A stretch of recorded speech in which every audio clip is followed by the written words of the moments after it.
Buenas tardes, soy Ricardo Ramírez y le voy a hablar sobre la confesión. En cuanto al concepto de la confesión, es la declaración que hace una parte de la verdad de hechos a ella desfavorables afirmados por su adversario, a la cual la ley le atribuye el valor de plena prueba. En cuanto a la definición, es el acto jurídico consistente en admitir como cierto, expresa o tácitamente, dentro o fuera del juicio, un hecho cuyas consecuencias de derechos son perjudiciales para aquel que formula la declaración. Los elementos de la confesión es que debe ser una declaración de parte, debe tener por objetos hechos y debe ser expresa. Clase de confesión. Por las propiedades que se refieren al juez, pueden ser judicial y extrajudicial. Por las propiedades que se refieren al confesante, la confesión puede ser espontánea, provocada, revocable e irrevocable. Por las propiedades que se refieren al adversario del confesante, divisible e indivisible. En cuanto a la base legal, en el artículo 49, el debido proceso se aplicará a todas las actuaciones judiciales y administrativas. En consecuencia, en el ordinal 5 nos dice que ninguna persona podrá ser obligada a confesarse culpable o declarar contra sí misma, su cónyuge, concubino o concubina, pariente dentro del cuarto grado de consanguinidad y segundo de afinidad. La confesión solamente será válida si fuere hecha sin coacción de ninguna naturaleza. Requisito de validez de la confesión: la plena capacidad del confesante, salvo excepción consagrada en la ley. La capacidad para confesar es la misma capacidad civil general, es decir, que el sujeto confesante tenga capacidad de ejecutar actos procesales válidamente. Libre voluntad del confesante o ausencia de coacción, como se estableció anteriormente. No existen elementos probatorios en los autos que conforman el presente expediente que lleve a la convicción de este juzgador a presumir que la declaración se produjo en virtud de coacción de la parte contraria. La confesión judicial espontánea puede ocurrir en cualquier momento del proceso, por escrito o oralmente. Que no exista causal de nulidad que vicie la confesión. Eficacia de la confesión. Depende de la persona que la recibe o quien haya sido el destinatario. La confesión es permitida en toda clase de juicio. Ante la parte contraria o ante su representante produce los mismos efectos de la judicial. Siempre y cuando se cumplan los requisitos de existencia, validez y eficacia de la confesión. Las posiciones juradas, en cuanto al concepto, es el instrumento mediante el cual se hace efectiva la confesión. En cuanto a la definición de posiciones juradas, es una actividad típica del interrogatorio de partes. Es la clasificación que se le da a una actividad procesal probatoria que persigue la declaración de partes sobre hechos de los cuales tenga conocimiento personal mediante el interrogatorio de la parte contraria. La obligatoriedad o reciprocidad de las posiciones juradas. El artículo 403 del Código de Procedimiento Civil nos dice que quien sea parte en el juicio estará obligado a contestar bajo juramento las posiciones que le haga la parte contraria sobre hechos pertinentes de que tenga conocimiento personal. La reciprocidad como correspondencia mutua de una persona con otra es el verdadero propósito de la norma. La reciprocidad de las posiciones juradas es pues un requisito de admisibilidad, tal como lo indica el artículo 6. Código de Procedimiento Civil. La parte que solicite las posiciones deberá manifestar estar dispuesta a comparecer al tribunal a absorberlas recíprocamente a la contraria, sin lo cual aquellas no serán admitidas. Acordadas las posiciones solicitadas por una de las partes, el tribunal fijará en el mismo auto la oportunidad en que la solicitante debe resolverlas a la otra, considerándosele para el hecho para el acto por la petición de la prueba. Citación para absolver. Para absolver una posición jurada no se requiere de ningún apoyo documental, salvo que para absolver la posición se requiera de datos específicos tales como la fecha, las cifras, en tal caso que se permitirá al absolvente que consulte apuntes o papeles de ser necesario. En el artículo 416 del Código de Procedimiento Civil,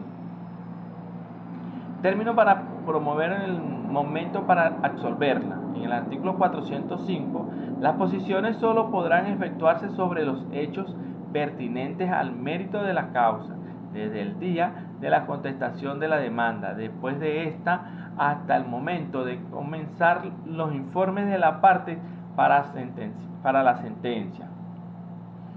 El artículo 520 nos dice que en segunda instancia no se admitirán otras pruebas sino los instrumentos públicos, las deposiciones y el juramento decisorio.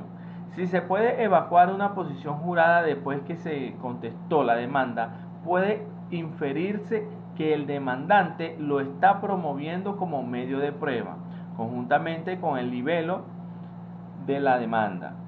O puede inferirse también que el demandado cuando contestó lo promovió como medio de prueba en virtud de lo que prescribe la norma.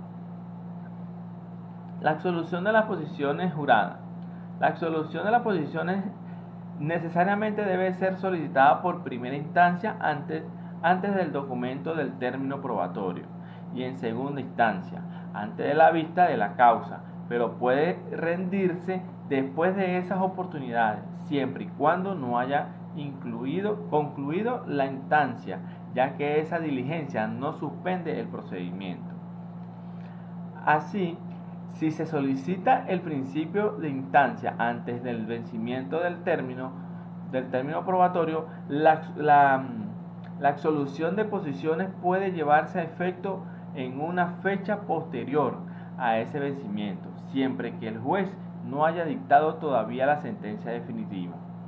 En segunda instancia sucede lo mismo, ya que si se produce la vista de la causa y dicta la sentencia de segunda instancia, tampoco procederá ya a rendir la confesión judicial. En cuanto a la excepción a la obligatoriedad de comparecer, en el artículo 408 nos establece una limitante de las personas que no están obligadas a comparecer a absolver posiciones juradas, que son las personas eximidas por la ley de comparecer a declarar como testigo, por lo que en esa remisión tenemos que acudir a los artículos 494 y 495. El 494 nos habla que las personas cuyo testimonio se necesitare en juicio deberán comparecer precisamente sin necesidad de previa licencia de sus respectivos superiores, pero dando aviso anticipado a esto, a rendir declaraciones ante el tribunal y no podrán excusarse por razón de privilegio ni por ninguna otra causa. Los contumaces pagarán una multa que no excede de 1.000 bolívares o arresto proporcional. La prueba testimonial, en cuanto a su definición, se refiere a la declaración de una persona en un juicio sobre hechos relevantes para el caso. Los testigos brindan su testimonio para ayudar al juez a determinar los hechos y llegar a una decisión justa. La importancia de la prueba testimonial radica en que puede proporcionar evidencia directa de los hechos en disputa. En cuanto a la importancia y valor probatorio de la prueba de testigo. En cuanto al valor probatorio de la prueba de testigo, este depende de la credibilidad y consistencia de los testigos, así como de la compatibilidad de sus testimonios con otras pruebas presentes en el juicio. El juez evaluará la veracidad y confiabilidad del testimonio, considerando factores como la capacidad de percepción del testimonio, su memoria, posibles motivaciones o prejuicios, entre otros. La inhabilitación y excepciones. La inhabilitación en un testigo ocurre cuando éste no es considerado competente para brindar un testimonio válido. Existen excepciones a la regla general de la competencia, como la incapacidad mental del testigo, su falta de comprensión del deber de decir la verdad o la existencia de conflictos de interés. Estas excepciones pueden afectar la validez del testimonio. La promoción y evaluación de testigos. La promoción y evaluación de testigos se refiere al proceso mediante el cual se presentan los testigos en un juicio. La parte que desea llamar a un testigo debe notificar a la otra parte y al tribunal sobre la intención de presentar el testimonio. Luego se fija una fecha y hora para que el testigo comparezca y preste declaraciones. La carga de la prueba. La carga de la prueba es la autorresponsabilidad que la ley crea a las partes de incorporar al proceso los hechos que sirven de fundamento a las normas jurídicas, cuya aplicación solicita. Lapsos procesales. Hace una plena garantía en el proceso, el cual se tramitará de conformidad con las disposiciones legales. Cada una de las partes tendrá su oportunidad para ejercer su derecho a la defensa y a la tutela judicial efectiva. Evacuaciones de testigos en tribunales comisionados. Momento del proceso cuando se evacúa una prueba específica es una de las pruebas más utilizadas para la reconstrucción de los hechos, bien para comprobar la existencia o el modo, tiempo y lugar del hecho, como también acerca de las circunstancias que rodearon su realización o simplemente contradecir la existencia del hecho. Los cómputos de los lapsos procesales se computarán por los días del calendario consecutivo, excepto los sábados y domingos, jueves y viernes santo, los declarados días de fiesta por fiestas nacionales, los declarados no laborables por otras leyes, ni aquellos en los cuales el tribunal disponga no despachar. La facultad de los jueces, juramento y generalidad de ley. En evaluar la credibilidad de los testigos y dirigir el interrogatorio. Antes de prestar su testimonio, los testigos deben prestar juramento del decir la verdad. Esto garantiza la seriedad y obligatoriedad de su declaración. Interrogatorio y repregunta de los testigos. Durante el interrogatorio se realizarán preguntas al testigo para obtener información relevante para el caso.